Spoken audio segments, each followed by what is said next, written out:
The TrekWorks YouTube channel is sponsored by Tenant Controls, makers of lighting kits, soundboards, and more. Tenant Controls brings your models to life.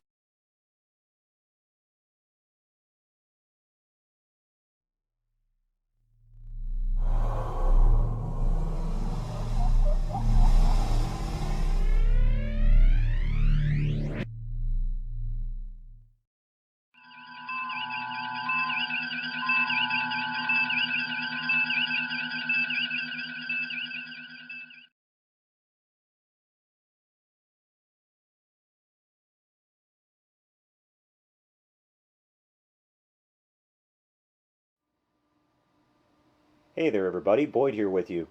Well, as you can see in the shot here, I've been having a lot of fun. I've been working on something quite a bit different than normal here. This is a vinyl figure kit of the classic Medusa from Clash of the Titans.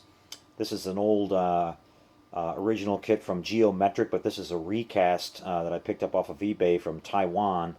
The old Geometric kit's long gone now, but I saw that a good friend of mine, Chris Cortel, Classic Plastic 101, who operates a YouTube channel that I follow.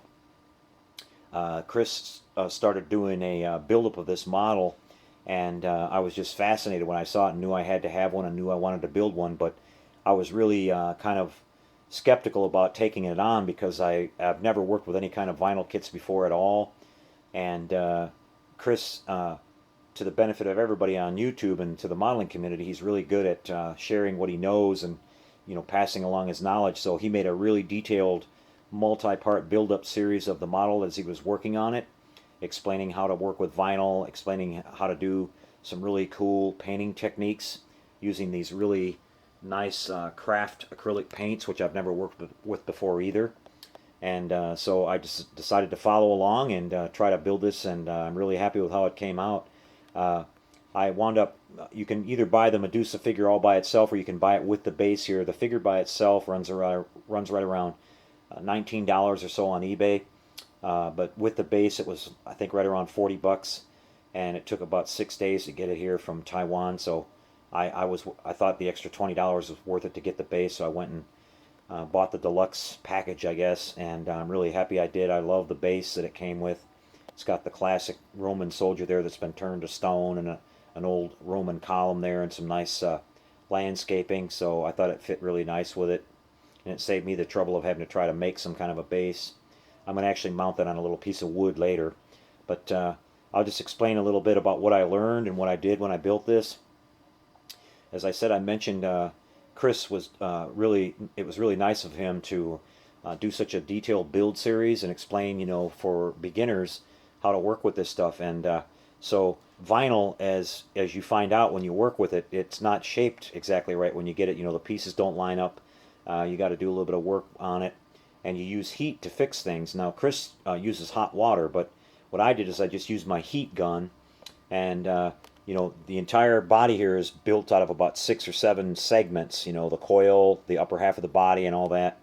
So you kind of start cutting everything out first, and then you kind of test fit everything together, and you find out how far it's not going to line up. Now the issues that we had was the coil was not right. It was too wide where the coil was going to come around and be too far in front of her, so we had to heat that up and make that a little bit smaller.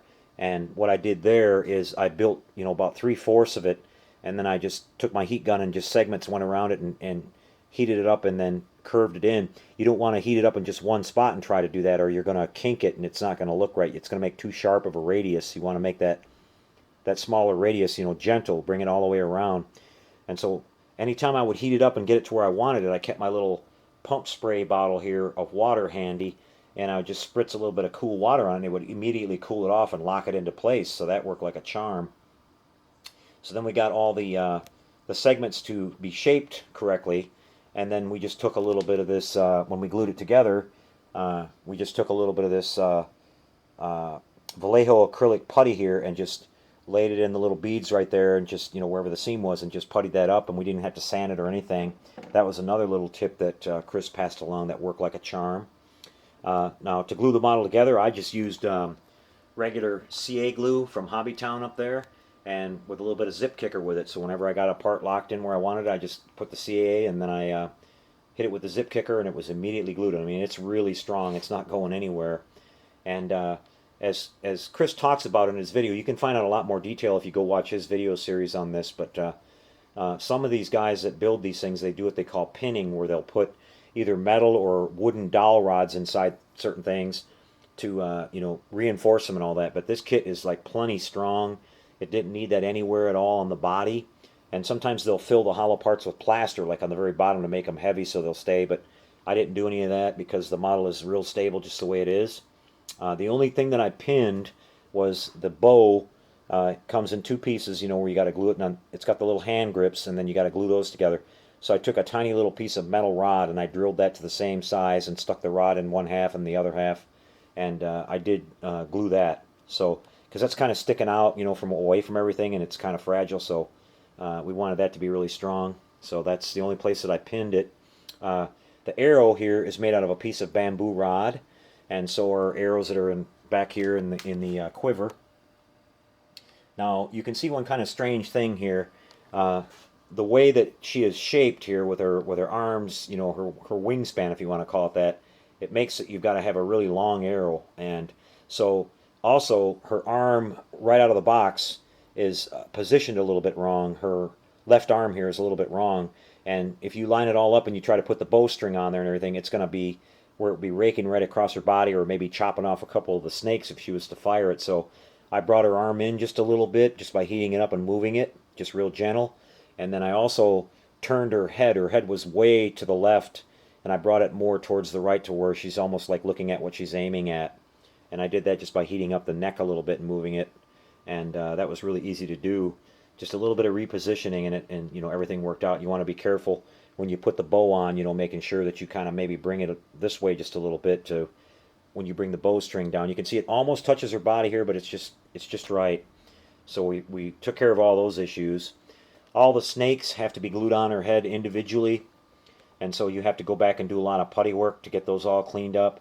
The kit doesn't come with any hair, so I added the hair because in the film she had this sort of reddish orange hair, and it was a really scraggly, rat's nest looking thing. So I decided to add that, and that's just made from some cotton balls. I just took some cotton balls and kind of shredded them up, and then I dyed them in red first, and then I dyed them with orange so that it gave it kind of a reddish orange look, like it did in the film. And kind of put that on, packed it down onto her head until I kind of worked it down on there.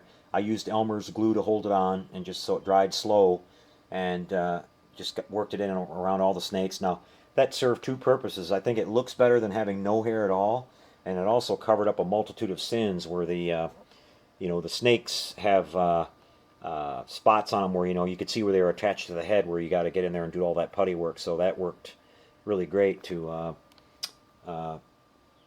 solve two problems. And now, as far as the painting goes, you can watch Chris's videos to get into the real intricate detail of how you achieve this painting. But again, using these craft acrylics up here, this entire model, except for the very end when I airbrushed on the iridescent highlights on here, this has all been painted with a brush, believe it or not.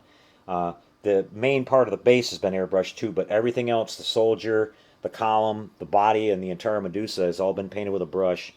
And that craft acrylic paint is wonderful because it doesn't leave any brush strokes, and you can do washes and shading on it like really, really nice. So down here on the snake's coil, the kit is molded out of this sort of off-white or cream-looking vinyl, and so we use that to our advantage. We didn't prime anything, and we started off with a medium light tan color here, and we just worked in about 3 or 4 inch segments, and then we wiped it off with a paper towel, just following the grain. We went all the way around the whole thing, top and bottom, and did that one color. And then we came back. I was using this wide brush right here, and for the main color painting, I would just keep it broad like that and follow. And then, like I said, about 3 inches, I'd stop, wipe off with a paper towel before it dried. And that's an important tip that Chris points out in his videos, that's the key to making it look good, is that you only go 3 or 4 inches and stop, and then wipe it off before it dries. Otherwise, if it dries, it gets on there too thick and you can't wipe it off. It doesn't give that effect that you're looking for. So you got to do it like that, in about 3 or 4 inches, stop, wipe it off, keep doing that all the way around. Okay, then the second color we came back with was a dark brown, and then to do that I took the brush and laid it on its side so it was a little bit more narrow, and I just went in these little crevices here all the way around. Stopped when I got about 3 or 4 inches, wiped it off. Did that all the way through, top and bottom, on these segments here too, where we had the little recesses. And then we came back after that with some raw sienna, which is sort of a rust-colored orangish brown. And then we went back to the broad strokes and we went back over this whole thing. You know, you're letting this dry in between each time when you finish with each color. And then we came back and went broad, and then we wiped it off again. Same process. And even though you see the top looks darker than the bottom, what we did here is, just like Chris showed, is that we wiped harder on this area to make it, you know, wipe almost all the paint, and we left that lighter texture on the belly like you normally see on a snake, because we can actually see the color of the vinyl coming through a little bit, which we took advantage of that. We didn't prime this. On the back, we just wiped a little bit less, you know, less pressure, and left a little bit more of the color on there. Now, overall, I wound up going a little bit darker than what Chris did on his, and went a little bit different with my colors, but basically the same thing. Once we finished the base colors on the lower half, we went and put some black and did a dry brushing technique where you put your black on your brush and you wipe off all the excess, and then you just came real gently and laid it on its side here and just dragged it across. And we got all those nice little black dots on there all the way around on the coil, you know, all the way up her back here. And then we finally topped that off, which that was Chris's idea as well, with a little bit of gold, and to give it that nice shimmer that gives it that, you know, really cool reptilian look. And it just looks great. And that was all Chris's idea. I just kind of followed along with that. Chose a little bit different colors, but same thing. Then on this rattle here, we left that lighter purposely. We just did our original light tan. That's the color we started with there that you can see. And we just did a little bit of the raw sienna. And I think I took a little bit of black or something, and I did a dry brush on it, and then I wiped it off so it would stay in the little crevices. And it, you know, looks different than the rest of the body like it does on a regular rattlesnake. So it's pretty cool. And so we got all that done. Then we came up here to the top half, and I've got actually like 4 different colors of green. I started off with a fairly dark green, and painted it all by hand till I got it all done. Painted her head and everything. And then I gradually went, you know, 2 or 3 shades later each step, and just like dry brush, you know, dragged the brush over the highlights on her body here and there, and till I got all that blended together. And then I came back and took my airbrush with some of my iridescent green paint and just barely dusted on it here and there to make it, you know, on some of the highlights to make it pop a little bit. And I think that really made it look cool. And it matches now with that shimmer that we have on the lower half of her body down here. So that really looked great. And so that's what we did there. We came back after that and did, that's when I painted on her face here, and I'll get down here and show you the face. I just took a real tiny little brush and I painted her eyes, painted her mouth, painted her teeth and everything. And then on here, you know, like with your teeth and everything, you don't want to paint those pure white or they don't look right. I used sort of a cream colored white, you know, teeth are a little bit yellow. They're a little bit yellow in real life. So I did that. Same thing with the eyes. Those are not a pure white either. They're more of a kind of a grayish white. And then we did the blue eyes, and the reason we did that is that that's the color that her eyes were in the film. And I thought that was interesting because, you know, I can't remember the exact detail of the Greek mythology, but Medusa had some kind of a curse put on her. You know, originally she was a beautiful woman. She got turned into a hideous creature because she did something wrong or betrayed somebody or something like that. And I thought it was interesting that in the movie the blue eyes really clashed with the rest of the way she looked, and I think it was sort of a, you know, a hint of her original beauty or something like that was still there, you know, just kind of remind you that she was once a beautiful woman, and now she's been turned into this, you know, really ugly creature. And so I think that contrast looks really good. We did her hair there, as I said, with some, took some cotton balls and shredded them up, and then dyed them. I dyed it red first, and then I dyed it orange after that. And we put it on there and just kind of worked it in, and using some Elmer's glue to hold it down. And you know, that helped me with 2 things. I think it looks better with the hair because it had that kind of a hair. It was a real kind of rat's nest looking hair that the figure had in the film, and it also hid some sins here on the top where you've got the you've got to glue on all these individual snakes, and you know, go and putty and all that. And I did putty some of it, but the rest of it I thought, well, I can just cover it up with this, and that's exactly what I did, and it worked out really good. Now on the snakes, we just kind of went around and did some different patterns on them. You know, some of them have dots, some of them have stripes, some of them have this and that, and some of the snakes on her head were in the film were red and some were green, and I just kind of went with that. Now they don't come with any details, so I took some really thin sheet photo etch that I had, and I cut out the tongues, and all the snakes that have open mouths, I put, you know, I made tongues to put in them. You can kind of see it, I think, here and there, maybe on the one on her arm here, and a couple other places, and I just thought that made that pop a little bit more. And back here you can see we've got her quiver, the strap that holds her quiver on. I kind of was thinking about how I wanted to do that, and I wound up taking some heavy duty, just regular white masking tape and folding it over upon itself, you know, sticking itself together. Then I cut it to that width, and I just took some of this craft paints and the dark brown and the raw sienna and made it look like, you know, kind of like leather, and just glued it on there with some super glue, and, you know, painted the quiver itself to look like kind of like worn out leather, and highlight it with some gold there, and we got our arrows in there. Now the arrows are not actually very long. They're only about, they only go down to about here. I just cut them off and glued them on the side because you can't look down in there and see it anyway. And you could make them full length if you want, you know, pull them out of there, but you only get one arrowhead with the kit, so I figured since you can't see it anyway, that would be a waste of time to just, you know, make all the arrows, so we did that. Then we came over here to the soldier, and originally, when I painted this base, I had done the whole thing, and I had the soldier all looking like stone, and you know, I hadn't seen the film in a while, so I went back and watched the film, and I realized that when she would turn them to stone, that it was just basically their flesh that would turn to stone. You know, their clothes and their shield and their helmet and everything would kind of stay. So I guess she only can hit organic things or something like that. And so I went back and added a little bit of color into it.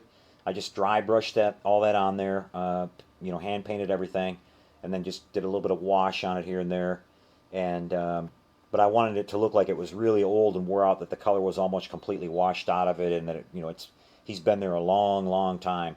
And you can see that we added some foliage around here, you know, some weeds, and I put some algae on the side of the, you know, mold and stuff on the side of the column, and the column's all been done the same way, just dry brushing, and then wiping it off with a towel, you know, and just put a few different colors in here. We added some rocks and stuff like that. So that wasn't too hard to do. And then the base itself, I just went with a few different colors, and that part I did airbrush. I just used gray, brown, a little bit of, I put a little bit of green algae and stuff in there in the cracks and all that. But like I said, over and all, I'm really, really happy with this. I think it turned out great, way better than I thought it was going to. And I just want to say a really big thank you again to Chris and people like him out there that you know, put out those videos showing how it's done. I do a lot of that myself, and I was really glad to have the opportunity to be on kind of the other side of it this time and learn something new. So, you know, eventually I'm going to get a little piece of wood and mount this and everything, but I'm just really happy to have this in my collection. This is one of my all-time favorites, and you know, to go out and buy a pre-painted figure of this thing would be really expensive, and I think doing it yourself is always a lot more fun. You can put your own personal touches into stuff like this, so it was really cool. Now I'm interested in doing some more. There's some more Harryhausen figures out there. There's, you know, I'd love to do the Hydra and maybe the skeletons that we saw from Jason and the Argonauts, a few other ones, and I'm looking at a couple of RoboCop figures that I've always wanted to do, and, you know, I'm really interested in these vinyl kits now, so you might see a few of these on the channel, guys. Don't be surprised, all right? So anyway, I thought I'd share that with you, and had a lot of fun working on this one, something kind of different. So hope you enjoyed that, guys. We'll check out of here now.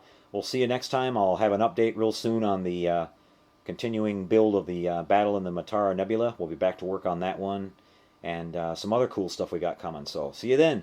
Take care, everybody out there. Happy modeling.